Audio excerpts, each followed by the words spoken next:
sentimientos de culpa. Créale sentimientos de culpa. Y ese será el tema de esta ocasión, doctor, de este día, la culpa, que de veras, qué daño puede hacer.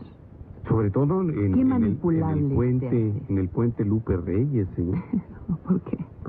Porque de veras hay seres humanos, como yo comprenderé, que son culpígenos, es decir, que generan culpas, aunque no tengan responsabilidades, y esa actitud culpígena, pues les obliga a tener actitudes también compulsivas para pagar o expiar las culpas. ¿Cómo es eso? A ver, ponme un ejemplo. Bueno, un señor, vamos a suponer, estas cosas raras que podían suceder en México, que recibe su aguinaldo alrededor del 15 de diciembre y se va de parranda con los cuates porque tiene lana. Entonces regresa a los 2 días o al otro día todavía borracho y amanece con una cruda espantosa, lo que llaman ahora cruda moral. Y no, es física, sí, y moral. Y se va a dedicar entonces a atiborrar de cosas que comer a los escuincles y a la señora, y sus sentimientos de culpa se van a prolongar si tiene otra borrachera antes de Navidad, y entonces le va a comprar muchos regalos. Va a parecer espléndido. Se va a gastar lo que no tiene para pagar sus sentimientos de culpa. Idea fundada en las creencias judeocristianas de la culpa y el pecado. Recordemos que hemos insistido durante muchos programas, o cuando menos en muchos programas, en que el hombre primitivo seguramente desconocía, dentro de lo que podríamos llamar el inicio de su conocimiento de sí mismo, de su conciencia, de su fuero interno, como ustedes le quieran llamar, la idea de culpa. Y definitivamente no nos imaginamos un animal o un animal superior con culpa, aunque en mi caso personal y en mi casa personal deambula un perrito que tiene como virtud, entre comillas, robarse la comida.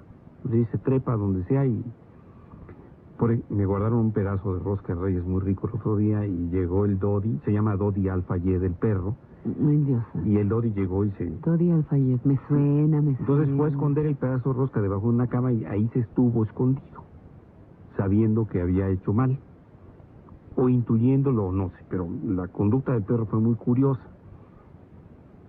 Entonces, otros Dodis cometen un ilícito y tienen sentimientos de culpa, y no solamente se pueden meter debajo de la cama, sino que meten la cabeza en la tierra, como las avestruces, para ignorar lo que sucede alrededor como resultado de sus malos actos o de sus malas acciones.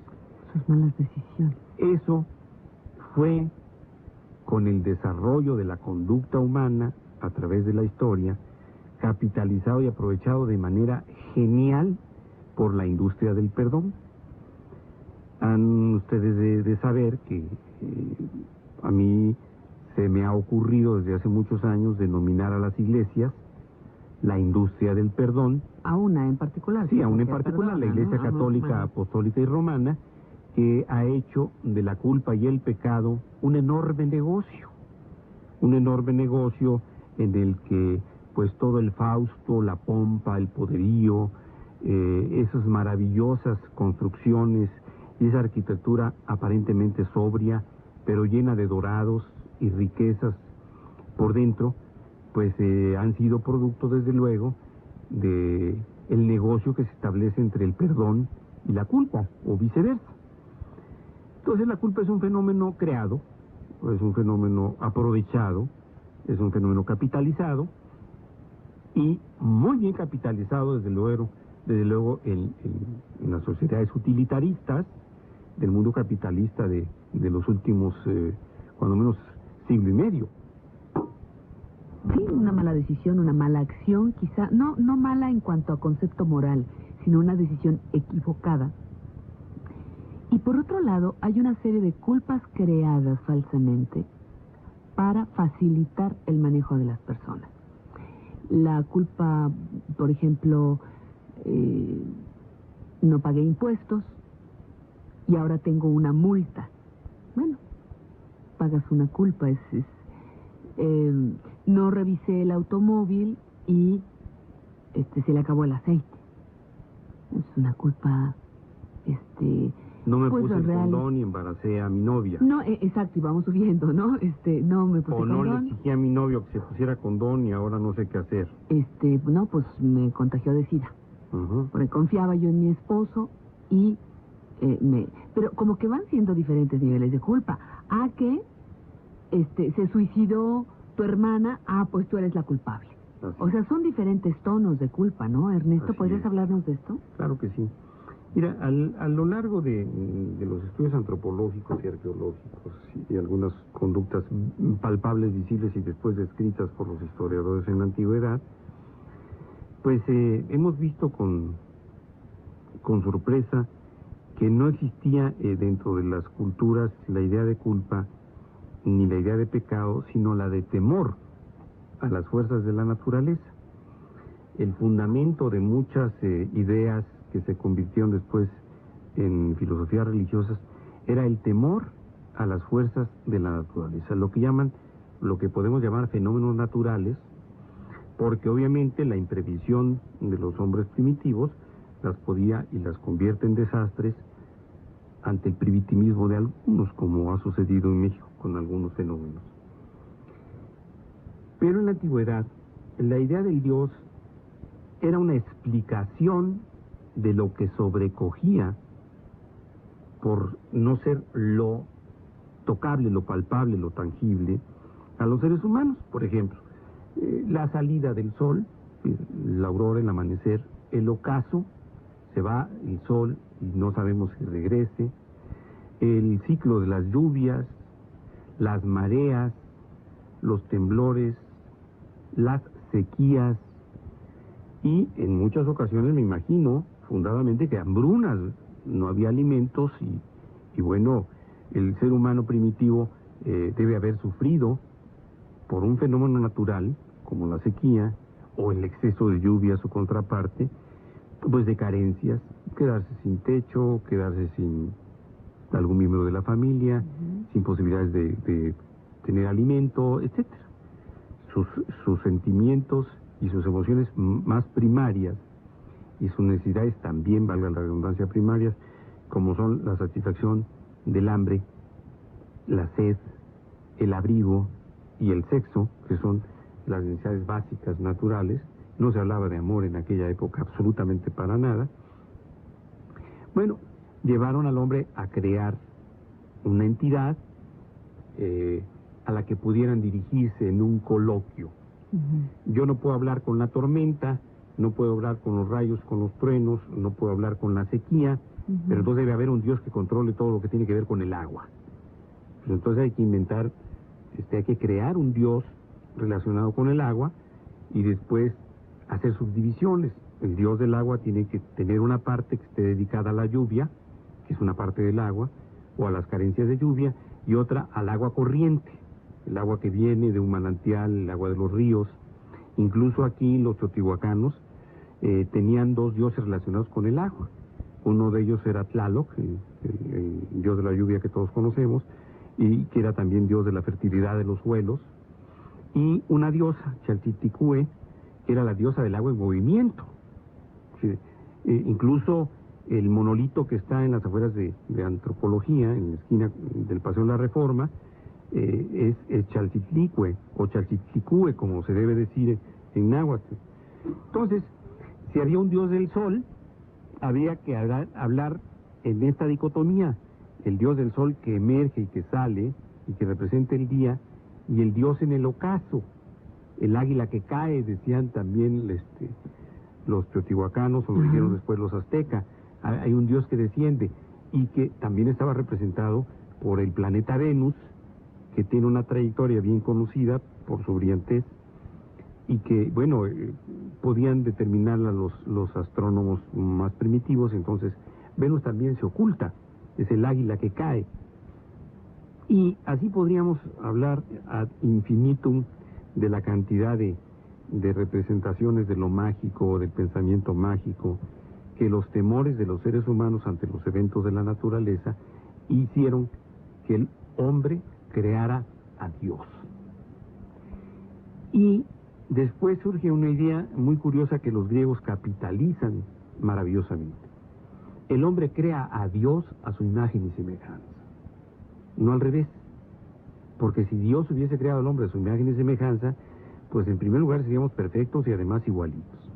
Entonces, eso es una patraña de las muchísimas patrañas del judeocristianismo impuesto a los ignorantes.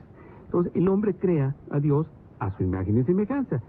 Un hombre tímido, callado, austero, introvertido, bueno, pues tiene que crear un Dios así. Su Dios, la imagen de su Dios tiene que ser como la de él. No conoce otra imagen el hombre, en lo primitivo. Un hombre reprimido, un hombre que se castiga, que se sanciona cuando comete faltas, tú lo decías ahorita. Un hombre temeroso, pues obviamente tiene que crear a un Dios castigador, a un Dios que inspira temor, a un Dios agresivo, a un Dios hostil, a un Dios sancionador, con el que hay que estar a mano, hay que ponerse a mano para que no esté fregando. Me imagino que el hombre que empezó a sentir lo que podemos llamar el día de hoy autoestima, el egoísmo positivo, el amor hacia uno mismo, pues tiene que haber creado una figura de un Dios como él lo concebía, seguramente amoroso. Bueno, diferentes culpas. Sí, diferentes culpas, pero vamos a tratar de explicar el proceso. Pero para llegar a esto, entonces el hombre frente al fenómeno natural siente temor, y el temor, fíjense nada más, el temor crea la necesidad en el hombre de hacer dioses a su imagen y semejanza, y además a su conveniencia. Difícilmente podía haber, por ejemplo, un ser humano tierra adentro que tratara de crear un dios del mar, como fue en su momento, por ejemplo, Neptuno. Eso no se le pudo haber ocurrido. Entonces eran dioses parciales, como en determinadas áreas y con objetivos muy claros. O el agua, o el sol, o... Bueno, hubo el dios del fuego, el dios de la noche, sí. Ajá. Después, recordemos que el hombre es un animal y que muchas de sus conductas primitivas tienen necesariamente que haber sido muy parecidas a las de los animales superiores y, ¿por qué no?, a otros animales inferiores. Los ejemplos más claros del gregarismo, que es la tendencia a vivir en grupo, o las conductas grupales, no la tenemos precisamente en los grupos de chimpancés o de gorilas, sino de la división extraordinaria en funciones, actividades, ocupaciones que tienen las abejas, por ejemplo, o las hormigas. Hay funciones totalmente determinadas en el clan, en el grupo,